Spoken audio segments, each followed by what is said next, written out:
Hello, मैं हर्षित गुप्ता और आप देख रहे हैं आपका अपना यूट्यूब चैनल हर्षित फिजिक्स। इलेक्ट्रोस्टैटिक्स की सीरीज़ में पिछले लेक्चर में हमने बात करी थी कि इलेक्ट्रिक डायपोल के बारे में, है ना। इलेक्ट्रिक डायपोल क्या होता है उसके बारे में बात करी थी। हमने बताया था कि एक इलेक्ट्रिक डायपोल क्या होता है, एक नेगेटिव चार्ज और पॉजिटिव चार्ज, है ना, दोनों सेम मैग्नीट्यूड के हो और अपोजिट साइन के हो।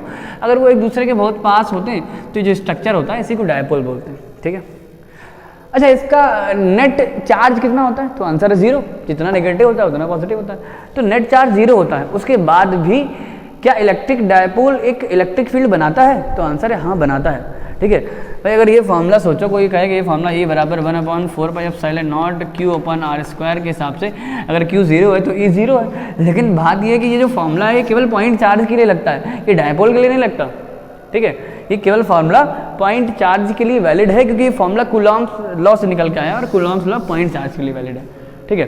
तो इलेक्ट्रिक डायपोल का नेट चार्ज 0 होता है, उसके बाद भी इलेक्ट्रिक डायपोल एक इलेक्ट्रिक फील्ड बनाता है। अगर एक ऐसे क्वेश्चन आ सकता है कि क्या कोई ऐसा सिस्टम हो सकता है जिसका नेट चार्ज 0 हो उसके बाद भी वो इलेक्ट्रिक फील्ड बनाए? तो आंसर है हाँ, हो सकता है, और उसका आंसर क्या है? इलेक्ट्रिक डायपोल, ठीक है। तो आज हम वही बात करेंगे कि इलेक्ट्रिक डायपोल अगर इलेक्ट्रिक फील्ड बनाता है तो ये कितना बनाता है। तो आज का हमारा टॉपिक है electric field intensity due to an electric dipole, ठीक है। तो अगर हम ये कहें कि ये हमारा मान लो AB एक इलेक्ट्रिक डायपोल है, -Q और +Q। अब इसके मिड पॉइंट से अगर हम मान लो कहीं पॉइंट लें, अगर हम पॉइंट लेंगे तो पॉइंट हम कई जगह ले सकते हैं। पॉइंट यहाँ यहाँ यहाँ कहीं भी ले लो। देखो, इसमें हम 3 केस की बात करेंगे, 3 पॉसिबिलिटीज़ हो सकती हैं। एक तो ये सकता है कि ये इसकी एक्सिस है, इसकी एक्सिस के में ही कोई पॉइंट ले लो, मतलब आगे ले लो या पीछे ले लो, तो वो हो जाएगा हमारा एक्सियल पोजीशन, है ना, अक्षीय स्थिति हिंदी में बोलते हैं। अगर इसके परपेंडिकुलर बाइसेक्टर पर कोई पॉइंट ले लो, ऐसे ले लो, ऊपर ले लो या नीचे ले लो या इधर ले लो, है ना, परपेंडिकुलर बाइसेक्टर, तो वो हो जाएगा इक्वेटोरियल पोजीशन। भाई परपेंडिकुलर बाइसेक्टर कितने हो सकते हैं पता है? इस लाइन के अगर तुमसे कहा जाए परपेंडिकुलर बाइसेक्टर ड्रॉ करो तो कितने ड्रॉ हो जाएंगे? इनफाइनाइट। एक नहीं, एक तो इस प्लेन पे होगा, एक ऐसे भी तो हो सकता है ना, एक ऐसे भी हो सकता है। तो जैसे एक लाइन ऐसी है, ये लाइन, अब ये एक लाइन है, तो अगर तुमसे कहा जाए इसके परपेंडिकुलर बाइसेक्टर कितने होंगे, तो इससे बहुत सारे परपेंडिकुलर बाइसेक्टर हो सकते हैं। 3D में सोचो जरा इसको, ठीक है। तो 3D में इसके परपेंडिकुलर बाइसेक्टर बहुत सारे हो सकते हैं। तो परपेंडिकुलर बाइसेक्टर पर हम पॉइंट ले सकते हैं, या फिर इसकी एक्सियल पोजीशन में पॉइंट ले सकते हैं, है ना, या फिर कहीं भी एक जनरल पॉइंट ले सकते हैं। तो हमारे पास यहाँ 3 केस बनेंगे, ठीक है। इलेक्ट्रिक फील्ड निकालने के 3 केस बनेंगे डायपोल के कारण। पहला केस क्या होगा? पहला केस होगा एक्सियल पोजीशन। दूसरा क्या होगा? Equatorial position. एक्सियल पोजीशन मतलब उसके एक्सिस में, इक्वेटोरियल पोजीशन मतलब उसके परपेंडिकुलर बाइसेक्टर पे ले लो, ठीक है। और तीसरा होगा जनरल पॉइंट। जनरल पॉइंट मतलब जहां ले लो, कहीं मन हो, इधर उधर जहां भी ले लो, ठीक है। तो आज हम बात करेंगे पहला वाला केस, एक्सियल पोजीशन वाला बात करते हैं, ठीक है। तो सबसे पहला हम केस बात करते हैं, हेडिंग है हमारी electric field intensity due to an electric dipole, और उसमें भी A नंबर है हमारा, कौन सा? In the axial position, in the axial position, ठीक है। अच्छा, एक्सियल पोजीशन का एक नाम और है, इसको एंड ऑन पोजीशन भी बोलते हैं। And on position, axial position बोलते हैं, इसी का एक नाम है एंड ऑन पोजीशन, ठीक है। तो देखते हैं, आओ देखें जरा। तो मान लेते हैं कि ये हमारा एक इलेक्ट्रिक डायपोल है, ये ले लेते हैं AB। ये हमारा क्या है? Electric dipole. -Q यहाँ चार्ज है और यहाँ +Q चार्ज है। हालांकि डायपोल बहुत छोटा होता है, दिखता भी नहीं भाई। जैसे एक NaCl का मॉलिक्यूल एक डायपोल की तरह काम करता है, मॉलिक्यूल तो हमें दिखता भी नहीं, इतना छोटा होता है ना। बस समझने के लिए हमने इतना बड़ा दिखाया है कि AB मान लो एक इलेक्ट्रिक डायपोल है, ठीक है। और इस डायपोल की पूरी लेंथ हम 2L मानते हैं, है ना, ये बात हम बता चुके हैं। ये 2L लेंथ हो गई। इसका मिड पॉइंट मान लेते हैं M है। इसके मिड पॉइंट M से R डिस्टेंस पर हमने मान लिया कोई पॉइंट है, अब भी एक्सियल पोजीशन में, है ना। इसके मिड पॉइंट M से R डिस्टेंस पर एक्सियल पोजीशन में, एक्सियल मतलब इसके एक्सिस पर लेना है, यहाँ कहीं, ये हमने पॉइंट ले लिया, ठीक है। एक्सियल पोजीशन पे कोई पॉइंट भी ले लिया, और वो मिड पॉइंट M से कितनी डिस्टेंस पे? R डिस्टेंस पे। इस पॉइंट पर हमें इलेक्ट्रिक फील्ड इंटेंसिटी निकालना है, ठीक है। तो हमने माना कि AB एक इलेक्ट्रिक डायपोल है जिसका मिड पॉइंट M है, और इसके मिड पॉइंट M से R डिस्टेंस पर, R की वैल्यू कुछ भी हो सकती है ना, R डिस्टेंस पर कोई पॉइंट P है, इस P पॉइंट पर हमें इलेक्ट्रिक फील्ड इंटेंसिटी निकालनी है, ठीक है। तो उसको थोड़ा लिखना पड़ता है, किसी डेरिवेशन में ये लिखना पड़ता है ना। क्या बोलेंगे? Let AB is an electric dipole and there is a point P from the distance R of the midpoint, from the distance R of the midpoint of the dipole in the axial position, है ना, at which the electric field intensity is to be determined. ठीक है, तो देखते हैं भाई। तो हमने बताया था कि अगर हमें किसी भी सवाल में या किसी भी डेरिवेशन में हमें कभी भी किसी पॉइंट पर इलेक्ट्रिक फील्ड इंटेंसिटी निकालनी पड़ जाए तो हम क्या करते हैं, उस पॉइंट पर एक टेस्ट चार्ज रख देते हैं, plus Q, positive test charge रखते हैं, हाँ, और फिर देखते हैं कि उस पर फोर्स कहाँ लग रहा है, और फोर्स की डायरेक्शन से हमें इलेक्ट्रिक फील्ड की डायरेक्शन पता चल जाती है। ठीक है, क्योंकि इलेक्ट्रिक फील्ड एक वेक्टर होता है तो हमें डायरेक्शन का बहुत बड़ा रोल है इसमें, है ना। तो हम क्या करें, इस पी पॉइंट पर हमें इलेक्ट्रिक फील्ड निकालना है तो हमने इस पी पॉइंट पर एक प्लस क्यू नॉट चार्ज रख दिया। ठीक है, अब देखो जरा, ये जो माइनस क्यू चार्ज है, इस प्लस क्यू चार्ज को क्या करेगा, अपनी तरफ अट्रैक्ट करेगा। इसका मतलब माइनस क्यू चार्ज के कारण इस पी पॉइंट पर जो इलेक्ट्रिक फील्ड इंटेंसिटी होगी वो इस तरफ होगी, है ना, इस तरफ होगी ऐसे।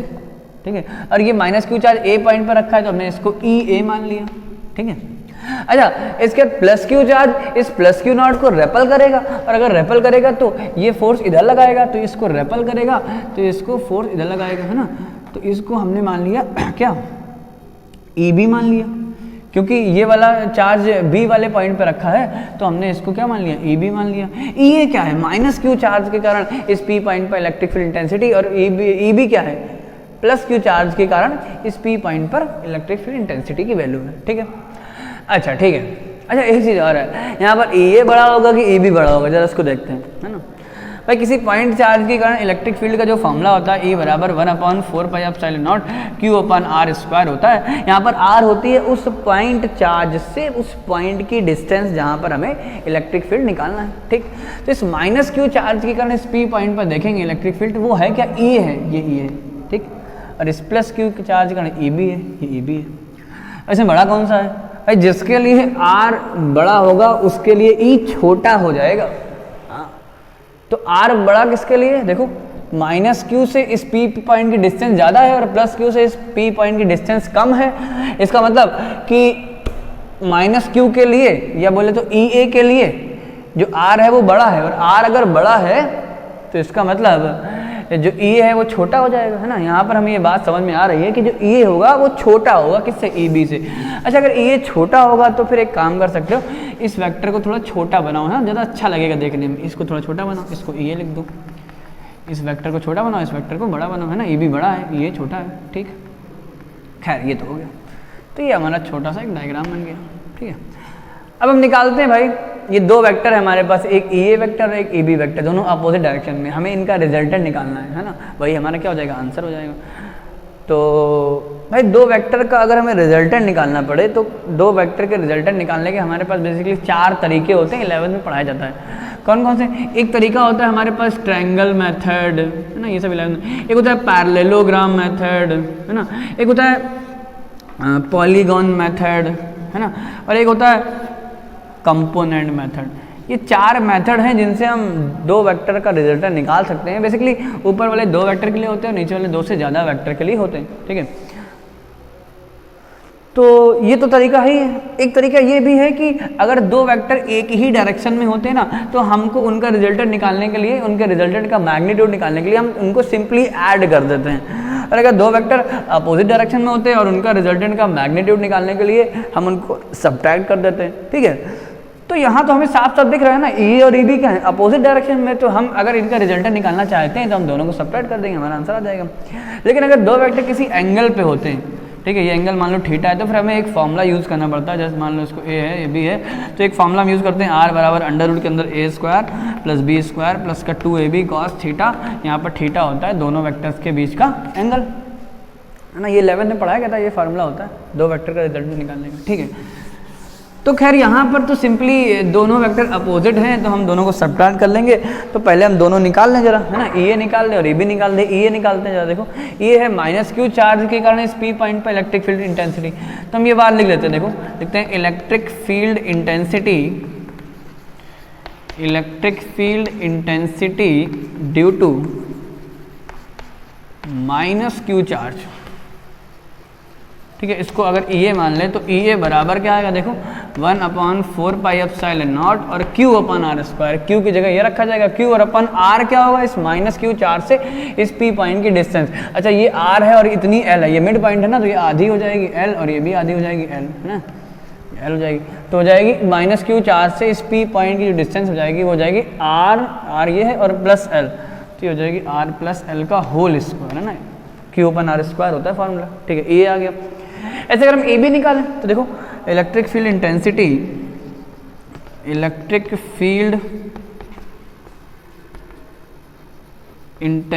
Due two plus Q charge, हाँ ये क्या आ जाएगा बताओ, ये ए बी आएगा, है ना, प्लस क्यू चार्ज कहाँ रखा है बी वाले पॉइंट पर, तो ये ए बी आ गया। ए बी बराबर आएगा 1/4 एप्सिलॉन नॉट, और बताओ क्यू तो वही रहेगा, चार्ज सेम है, upon R square plus Q charge से इस पी पॉइंट की डिस्टेंस, देखो भाई यहाँ से यहाँ तक आर है और इतनी एल है, तो ये कितनी बची आर माइनस एल, तो हो जाएगा आर माइनस एल का होल स्क्वायर, ठीक है, ठीक। अच्छा ई बी बड़ा है कि ये बड़ा है, अभी बताया था भाई, अभी बताया था, क्या बताया था, ई बी बड़ा होगा ये छोटा होगा, है ना भाई, साफ साफ दिख भी रहा है, देख लो इसमें नीचे वाला डिनोमिनेटर इसमें छोटा है ना, और इसमें डिनोमिनेटर बड़ा है, जिसका डिनोमिनेटर छोटा होता है वो नंबर बड़ा हो जाता है ना भाई, छोटी संख्या से भाग दोगे तो ज़्यादा आएगा, बड़ी संख्या से भाग दोगे तो छोटा आएगा, है ना, तो इसका मतलब यहाँ पर ई बी बड़ा है और ये छोटा है, तो हम ये बात लिख सकते हैं यहाँ पर, हेयर हम ये बात लिख दी हमने, here E B is greater than E A, E B की वैल्यू ई ए से बड़ी है, अगर ई बी की वैल्यू ई ए से बड़ी है तो रिजल्टेंट निकालने के लिए हम ई बी को ई ए से माइनस कर दें, ठीक है। So the net electric field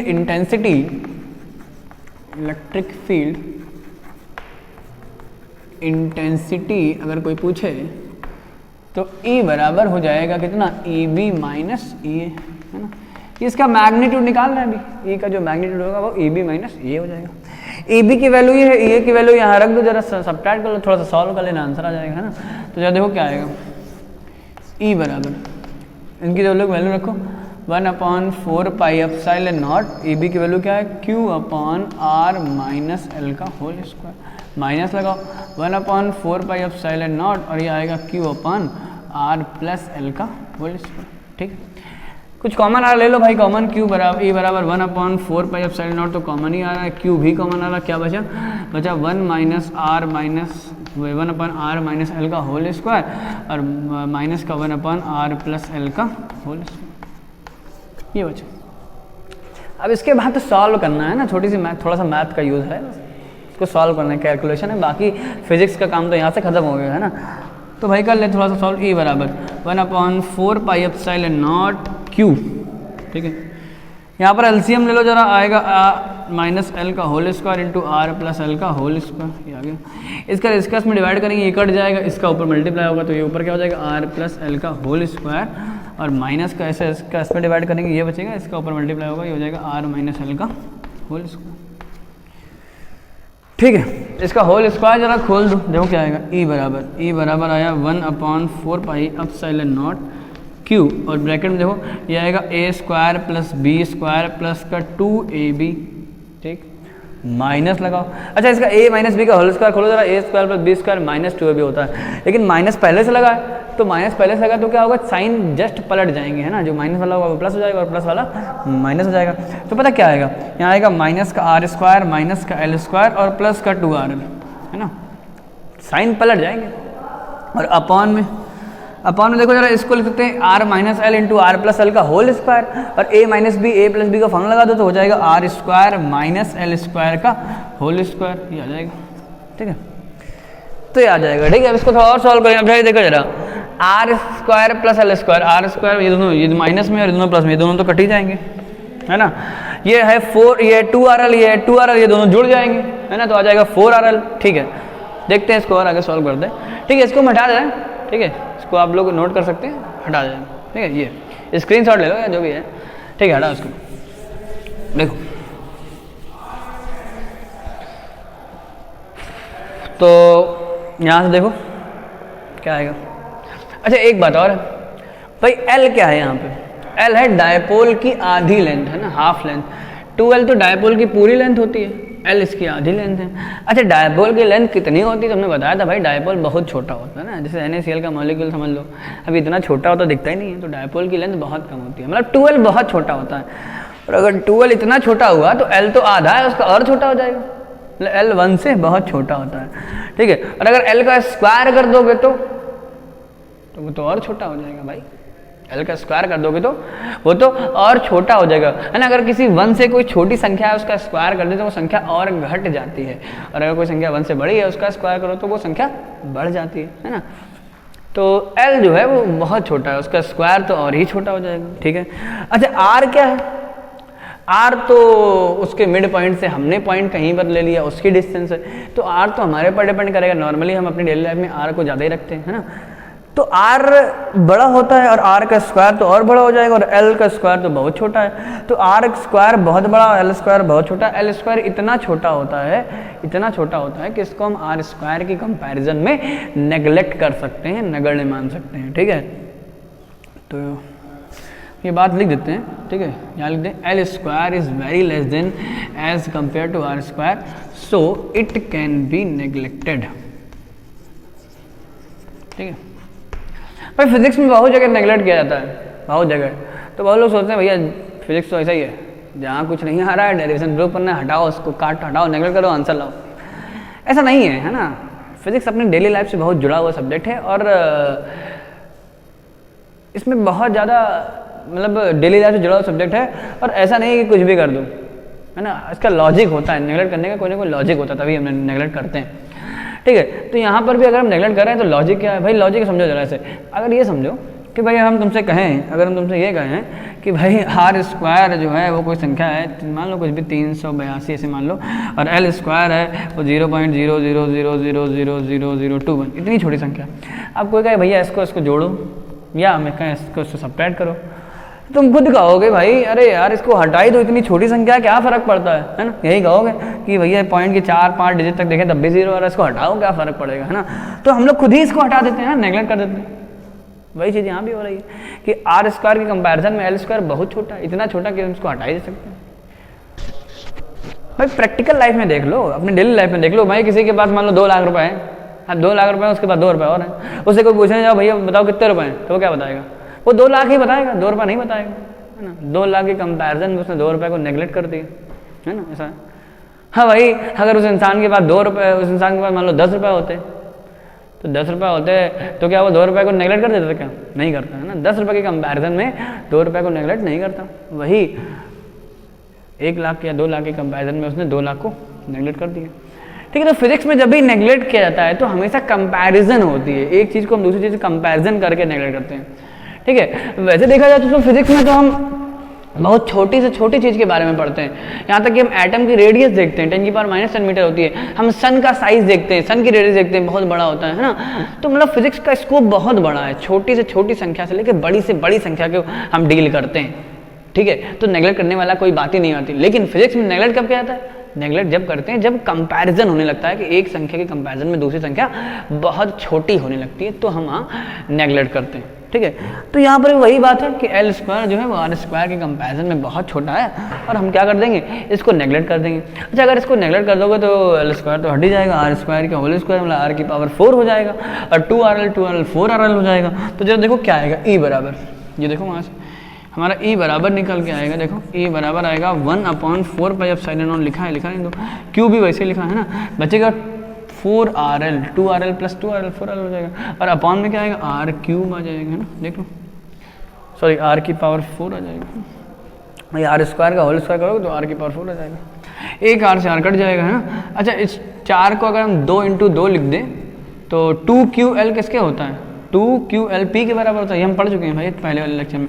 P बराबर 2QL होता है। P क्या होता है, electric dipole moment of the dipole, ठीक है। इसकी जगह 2, ये देखो 2 लिखा है और Q लिखा है और L लिखा है, इसकी जगह P लिख दो तो देखो क्या बचेगा, तो E बराबर आ जाएगा 1/4πε0, और 2 तो ये रहेगा 1 2, तो 2P हो जाएगा और अपॉन में R क्यूब हो जाएगा, है ना। बस हमें यही तो लाना था, ये हमारा आ गया, ठीक है। तो ये हमारा आ गया कि अगर कोई इलेक्ट्रिक डायपोल है और उसका डायपोल मोमेंट P है और उसके मिड पॉइंट M से R डिस्टेंस पर एक्सियल पोजीशन में अगर हम कोई पॉइंट ले लें तो इस P पॉइंट पर इलेक्ट्रिक फील्ड इंटेंसिटी इतनी होती है। ये एक्चुअली इलेक्ट्रिक फील्ड इंटेंसिटी का मैग्नीट्यूड है। इलेक्ट्रिक फील्ड इंटेंसिटी एक वेक्टर क्वांटिटी होती है और उसमें डायरेक्शन भी होती है, ठीक है। तो ये इसके मैग्नीट्यूड निकला हुआ है, ठीक है। अब इसके वेक्टर है, डायरेक्शन भी होती है, तो हमें इसको डायरेक्शन भी बताना चाहिए, ठीक है। तो डायरेक्शन भी बता देंगे, उसमें क्या है ना। तो देखो डायरेक्शन क्या है भाई, यहाँ पर दो वेक्टर थे, ई इधर था और ई बी इधर था। अब ई बी बड़ा है तो जो इनका रिजल्टेंट आएगा वो ई बी की तरफ ही तो आएगा। अगर एक वेक्टर इधर है और एक वेक्टर इधर है और इधर वाला वेक्टर बड़ा है तो सीधी सी बात है जो रिजल्टेंट आएगा वो उसी तरफ जाएगा जो वेक्टर बड़ा होगा, ठीक है। तो जो रिजल्टेंट आएगा वो इस तरफ आएगा, है ना, ऐसे। मतलब अगर कोई कहे कि बताओ इस पॉइंट पर जो इलेक्ट्रिक फील्ड इंटेंसिटी की जो डायरेक्शन होगी वो कहाँ होगी, तो हम क्या बोलेंगे, माइनस क्यू से प्लस क्यू चार्ज की तरफ होगी और along the axis of dipole. ये जो एक्सिस है ना इसी के आगे चलते चले जाओ और वो भी माइनस क्यू से प्लस क्यू की तरफ डायरेक्शन होगी इलेक्ट्रिक डायपोल। माइनस क्यू से प्लस क्यू की तरफ डायरेक्शन होगी इलेक्ट्रिक फील्ड इंटेंसिटी की, ठीक है। और यही डायरेक्शन इलेक्ट्रिक डायपोल मोमेंट की भी होती है ना। तो जो डायरेक्शन इलेक्ट्रिक डायपोल मोमेंट की होती है वही डायरेक्शन एक्सियल पोजीशन में इलेक्ट्रिक फील्ड इंटेंसिटी की होती है, ठीक है।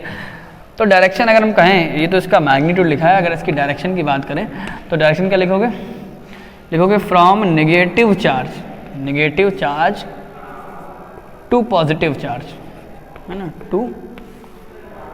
टू पॉजिटिव चार्ज, और वो भी along the axis of dipole, along the axis of dipole, है ना। या फिर ऐसे भी लिख सकते हो कि same as that of the dipole moment, है ना। तो ये भी हम लिख सकते हैं कि जो यहाँ पर डायपोल मोमेंट की डायरेक्शन है माइनस क्यू से प्लस क्यू की तरफ, वही डायरेक्शन उस पॉइंट पर इलेक्ट्रिक फील्ड इंटेंसिटी की होगी इस पोजीशन में, एक्सियल पोजीशन में, ठीक है। तो ये हमारा हो गया, अगर ये हमारे पास कोई डायपोल है और एक्सियल पोजीशन पर हमें किसी पॉइंट पर इलेक्ट्रिक फील्ड इंटेंसिटी निकालनी है तो ये फॉर्मूला और इसकी डायरेक्शन को याद रखना, ठीक है। आगे के लेक्चर में हम बात करेंगे कि इक्वेटोरियल पोजीशन में इलेक्ट्रिक फील्ड इंटेंसिटी कितनी होगी और फिर जनरल पॉइंट पर बात करेंगे ना कहीं पर भी। तो ठीक है, आज के लिए इतना ही, थैंक यू।